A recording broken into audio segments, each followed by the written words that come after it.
Great day everyone and welcome to Duenas Cafe. So Duenas Cafe is located here at Barangay 7, San Antonio, here in Santo Tomas City, Batangas. So doon kami galing earlier sa ibaba, bali ang taas nung inakyat ng tricycle.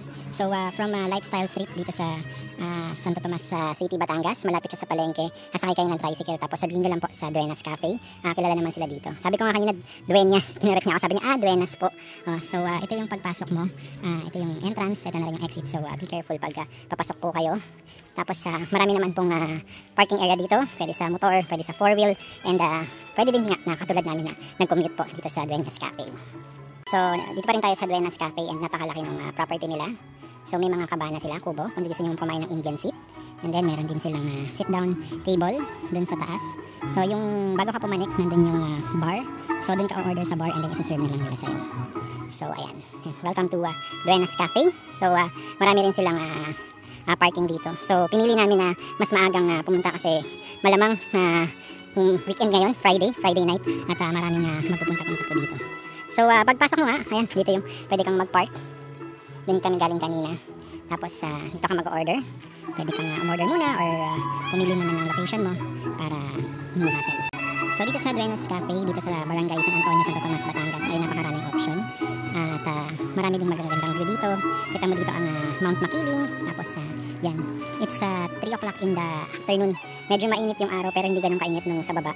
Kasi medyo mataas-taas to ng konti kumpara dun sa mismong highway. So yun nga, yung inakyat nung namin is nung tricycle namin is mataas-taas din.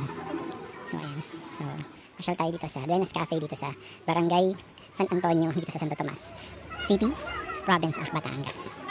So ayan, kung gusto niyo yung option na sa parang kubo-kubo or parang sit down. So ito yung bar ng Duenas Cafe. So dyan ka o-order para ma-deliver sa'yo kung saan mo man mapili na umupo or mag-dine in. So halika, samahan niyo ako. Dito yung path papunta dun sa papanik sa taas.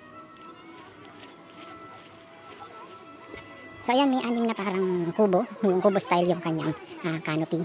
Tapos sa bawat isang kubo niyan ay makikita mo yung nature. Nandyan yung Mount Makiling. So ayan, so akit tayo dito.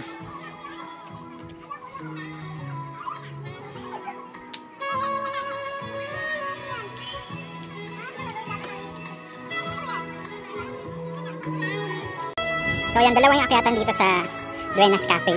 Yung isa doon, pabagsakan mo is damuhan. And yung isa naman is yung malapit sa bar. Concrete na din yung babagsakan mo after nung akyatan. So akyat tayo dito sa babagsakan natin is damuhan pa din. So ayan, pag nandito ka sa Duenas Cafe, feeling mo you're so close to nature. So ayan, hindi ko alam kung anong to, mga halaman to. Comment down below na lang po. So ayan, may space pa dito. Ano ko kung lalagyan pa rin po nila to ng table or what.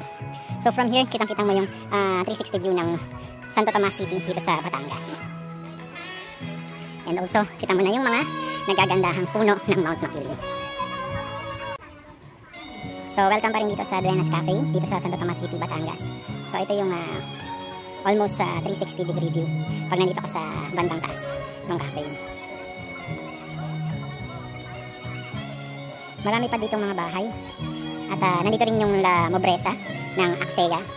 So if you want to have tripping or visit, just message us. Agent din po kasi ako ng Axea. So ito yung mga upuan. Hindi kami dito umupo kasi mainit. Pero siguro mamayang pahapon or paggabi ay punong-puno ng tao dito. Bali nga pala, they are open from 11 AM to 11 PM. So andito pa rin po tayo ngayon sa Duenas Cafe. At medyo maaraw pa, mainit. So doon kami pumesto sa merong electric fan at saka medyo covered siya.